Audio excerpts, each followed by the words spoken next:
అందరికీ నమస్కారం. నేను మీ బీసరెడ్డి. దయచేసి మళ్ళీ రిక్వెస్ట్ చేసుకుంటున్నాను. ఈ వీడియో మాత్రం చివరి వరకు చూడండి. ఇప్పటి వరకు ఎవరన్నా నా ఛానల్ సబ్స్క్రైబ్ చేసుకోకపోతే వెంటనే సబ్స్క్రైబ్ చేసుకొని మీ వంతుగా నాకు సపోర్ట్ చేస్తారని నేను ఆశిస్తున్నాను. ఆంధ్రప్రదేశ్లో ఒక వర్గం ఉందండి. వైఎస్ఆర్సీపీ వాళ్ళు కాదు. వైఎస్ఆర్సీపీకి ఒక స్టాండ్ ఉంది. మేము అధికారంలోకి వస్తే అమరావతిని ఆపేస్తాం. ఇక ఏదైతే కొత్త కంపెనీలు తెచ్చారో వీటినన్నిటినీ ఆపేస్తామని వాళ్ళు స్పష్టంగా చెప్తున్నారు. ఒకవేళ వాళ్ళకు అనుకూలంగా అనిపిస్తే ఈ కంపెనీ అనేది మేము అధికారంలో ఉన్నప్పుడే ఎంఓయూ చేసుకున్నాం, ఇందులో చంద్రబాబు నాయుడు గారిది, లోకేష్ గారి గొప్పతనం ఏమి లేదు అని చెప్పి స్పష్టంగా చెప్తున్నారు. వాళ్ళ స్టాండ్ వాళ్ళది. మేము అధికారంలోకి వస్తే అమరావతి ఆపేస్తాము. నిన్నగాక మొన్న పేర్ని నాని గారు కూడా చెప్పారు, ఏదైతే రైతులు భూములు ఇచ్చున్నారో ఆ భూములను కూడా వెనక్కి ఇచ్చేస్తాం రేపు 2029లో మేము అధికారంలోకి వస్తే. ఇక దాని మీద నిర్ణయం తీసుకోవాల్సింది రాష్ట్ర ప్రజలు. వాళ్ళు దేనికి అనుకూలమైతే వైఎస్ఆర్సీపీకి ఓటేస్తారు, లేదా వ్యతిరేకమైతే టీడీపీకి ఓటేస్తారు, అది వేరే విషయం. కాకపోతే కొంతమంది ఉన్నారండి, వీళ్ళు వైఎస్ఆర్సీపీ అంటే వైఎస్ఆర్సీపీ కాదు, టీడీపీ అంటే టీడీపీ కాదు, కొన్ని పెద్ద మేధావి వర్గం అంటే అది కాదు. 2019లో ఆంధ్రప్రదేశ్లో వైఎస్ఆర్సీపీ అధికారంలోకి వచ్చిన అర్ధరాత్రే ఆంధ్రప్రదేశ్ నుంచి పెట్టే బేడ సర్దుకొని హైదరాబాద్కి పారిపోయారు.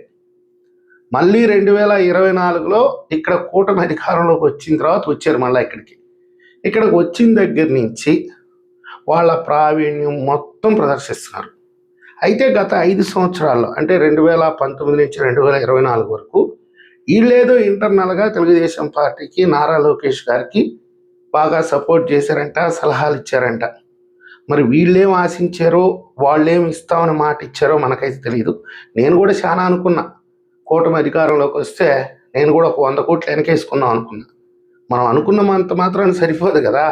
ఏదో మనం పార్టీ ఆఫీస్కి పోతే కమ్మగా భోజనం పెడతారు, పార్టీ పరంగా ఏదైనా సహాయం అడిగితే చేసి పెడతారు. కానీ ప్రభుత్వమే చంద్రబాబు నాయుడు గారి సొత్తు కాదు, లోకేష్ గారి సొత్తు కాదు, పవన్ కళ్యాణ్ గారి సొత్తు కాదు. ప్రభుత్వ డబ్బు అంటే అది ప్రజల డబ్బు. అది మనకెందుకు దోచి పెడతారు, మనకెందుకు పదవులు ఇస్తారు?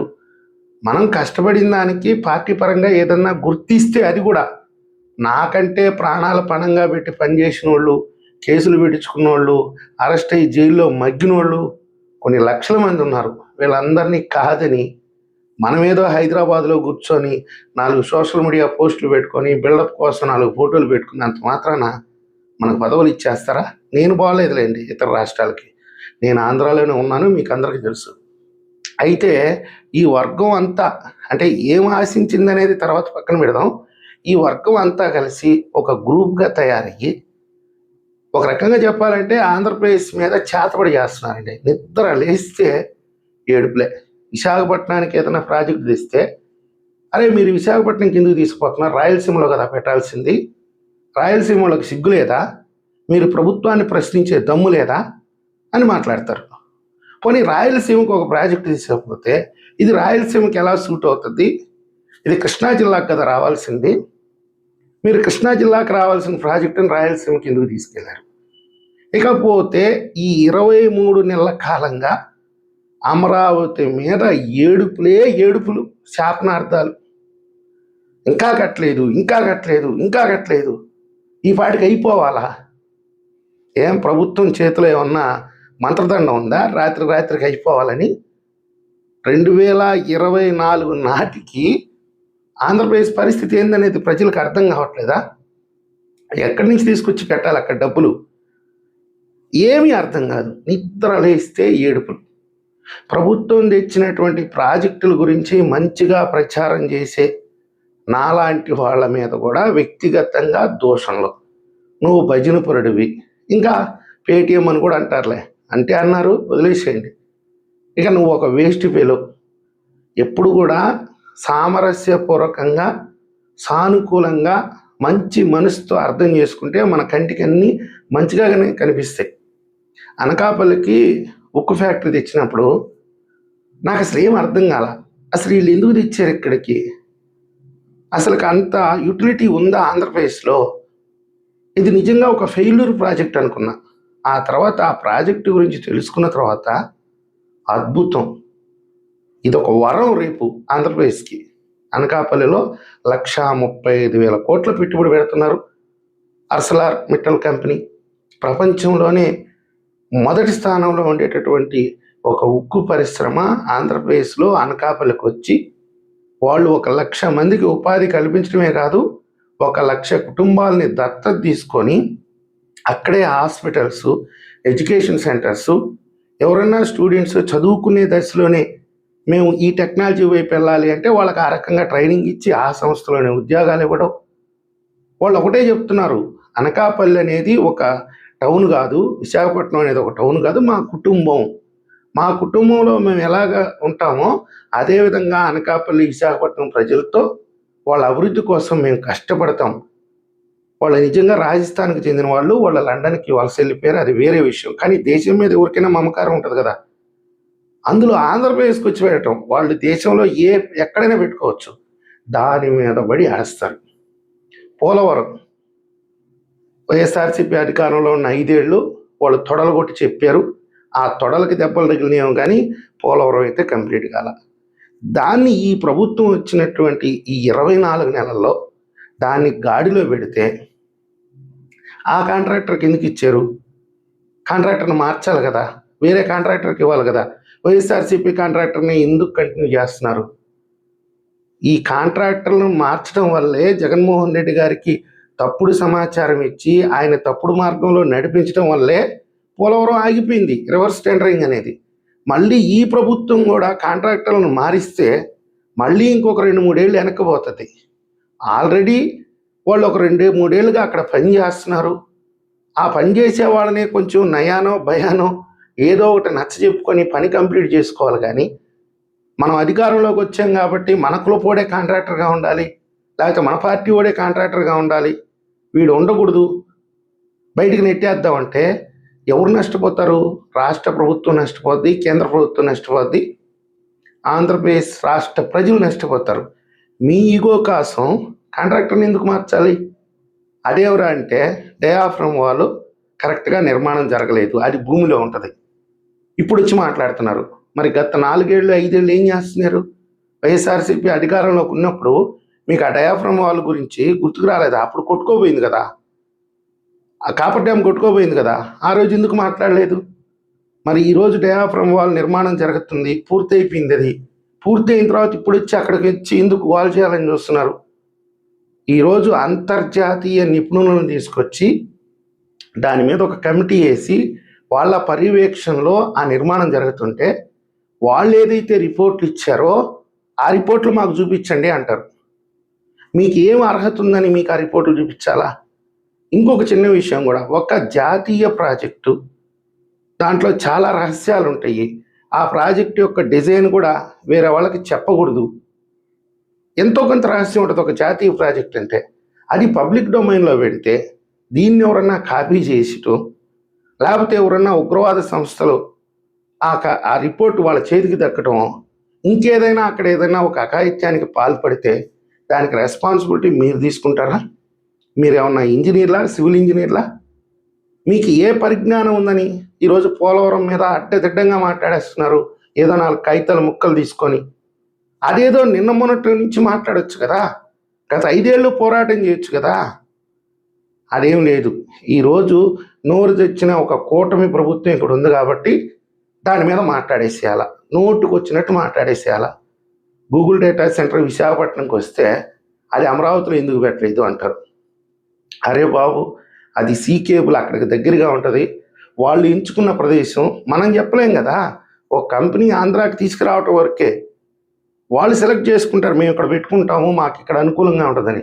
కాదు నువ్వు అమరావతిలో పెట్టుకోమంటే ఓకే బాయ్ అంటారు, పోయి ఆ చెన్నైలోనో లేకపోతే గుజరాత్లోనో పెట్టుకుంటారు. అంటే మాట్లాడేదానికి అసలు అర్థం ఉండదు. శివరాఖరికి పోయి అమరావతిలో ఒక 5,000 ఎకరాల్లో అంతర్జాతీయ ప్రమాణాల్లో అంతర్జాతీయ విమానాశ్రయం నిర్మించాలంటే ఇక చూసుకోండి, రాత్రిపూట శ్మశానంలో కుక్కలు ఆ నక్కలు అరుస్తుంటాయి, ఆ విధంగా మలుకున్నారు. అయ్యో ఎందుకు అసలుకి దీనికి వ్యర్థం ఇది. విజయవాడ విమానాశ్రయం ఉంది కదా, విజయవాడ విమానాశ్రయం అంతర్జాతీయ ప్రమాణాలకి తగ్గట్టుగా ఉందా? రేపు బోయింగ్ విమానాలు లేకపోతే ఈ సరుకు రవాణా విమానాలు ఇవి దిగే అవకాశం అందులో ఉందా?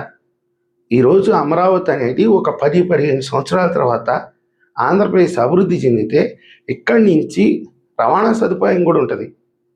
భవిష్యత్తు అవసరాలను దృష్టిలో పెట్టుకొని ల్యాండ్ బ్యాంక్ చేసుకొని అక్కడ ఒక అంతర్జాతీయ నిర్మాణం జరిగితే దానికి కూడా ఏడుస్తారా? పోనీ ఈరోజు ఆంధ్రప్రదేశ్ ప్రభుత్వం ఏమైనా డబ్బులు ఖర్చు పెడుతుందా అంటే అది లేదు. రైతులు భూమి ఇచ్చారు, వాళ్ళకి ఫ్లాట్లు ఇస్తాం, మా అయితే ఒక 2-3 ఏళ్ళు కౌలు ఇస్తాం. ఒక 5 కోట్లు విలువ చేసే ఒక భూమిని 50 లక్షలకు తీసుకుంటున్నాం. ప్రజలు ఆ రైతులు త్యాగం చేసినట్టే కదా. అందులో డెవలప్ అయితే వాళ్ళ ఫ్లాట్లకి రేట్లు పెరుగుతాయి. వాళ్ళు పోగొట్టుకున్నటువంటి ఆ 2 కోట్లు 5 కోట్ల రూపాయల డబ్బులు వాళ్ళ ఫ్లాట్ల ద్వారా వాళ్ళు పొందుతారు. రేపు భవిష్యత్తులో హైదరాబాద్లో దిగేవాడు హైదరాబాద్కి టికెట్ దొరకకపోతే అమరావతిలో దిగుతాడు, నల్గొండోడు అమరావతిలో దిగుతాడు, ఖమ్మం వాళ్ళు అమరావతిలో దిగుతారు. ఈ ఇంటర్నేషనల్ ఫ్లైట్స్ వస్తే ఈ నెల్లూరు వాళ్ళు అమరావతిలో దిగుతారు. చెన్నైలో ఫ్లైట్ దొరకకపోతే అసలు ఇక్కడ అవకాశం ఉంటే కదా ఏదైనా జరిగేది. ఇప్పుడు భోగాపురంలో అంతర్జాతీయ విమానాశ్రయం అందుబాటులోకి వచ్చిన తర్వాత ఆ పక్కనుండే ఒరిస్సా వాళ్ళు వస్తారు, అందరూ వస్తారు. అందుబాటులో లేకపోతే ఇవిడు వస్తాడు. అట్లే అమరావతిలో కూడా ఒక అంతర్జాతీయ ప్రమాణాలతో ఒక విమానాశ్రయం ఏర్పాటు అయితే కదా జనాలు వస్తారో లేదని తెలిసేది. ఇక్కడే జనాలు లేకపోతే రేపు అక్కడికి ఎందుకు వస్తారు? విజయవాడలో ఉండింది ఏం చేయాలనుకుంటున్నారు? రేపు మచిలీపట్నంలో పోర్టు కంప్లీట్ అవుతుంది. ఒకవేళ ఇది ఎయిర్ ఫోర్స్కి ఇస్తారు, రక్షణ రంగానికి అప్పచెప్తారు, రక్షణ రంగం డబ్బులు కడుతుంది. అందులో మన రాజధానికి కూడా సేఫ్ కదా. ఆర్మీ వాళ్ళు ఇక్కడికి వచ్చారంటే ఏమీ ఆలోచించరు. నిద్ర లేస్తే నిజంగా చెప్పాలంటే వీళ్ళ రాష్ట్ర ప్రయోజనాల కోసం పనిచేస్తున్నారా, రాష్ట్రం నాశనం అయిపోవాలని పనిచేస్తున్నారా? మొన్నటికి మొన్న రాయల్ ఎన్ఫీల్డ్ వస్తే దాన్ని ఎందుకు తీసుకొచ్చారు? అది ఆడ చెన్నైలో పడిచేస్తే వచ్చింది కదా. మళ్ళీ చెన్నైకి పక్కనే ఎందుకు పెడుతున్నారు వాళ్ళు ప్లాంటు? ఇప్పటికైనా దాన్ని కబ్జా చేసేస్తారు. పుట్టపర్తిలో ఈరోజు ఫైటర్ జెట్లు 1,30,000 కోట్లు 1,00,000 కోట్లు అక్కడ అది వస్తే అది అక్కడ ఎందుకు పెడతారు? ఇదే ఏడుపు నిద్ర వేస్తే ఒక్క పాజిటివ్గా కూడా.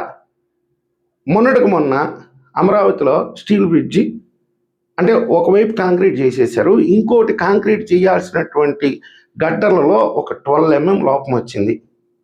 దాన్ని మళ్ళా సరిచేయడానికి వాళ్ళు దాన్ని ఇప్పదీశారు. వైఎస్ఆర్సీపీ కంటే ముందు వీళ్ళే ఏడుపులు. అసలు దాన్ని ఎందుకు మొదటి నుంచి ప్రమోట్ చేశారు? ఒరే మీరే అమరావతిలో కట్టట్లేదు అని చెప్పి మీరే ఏడుస్తుంటారు, కట్టేదాన్ని చూపిస్తే ఏడుస్తుంటారు.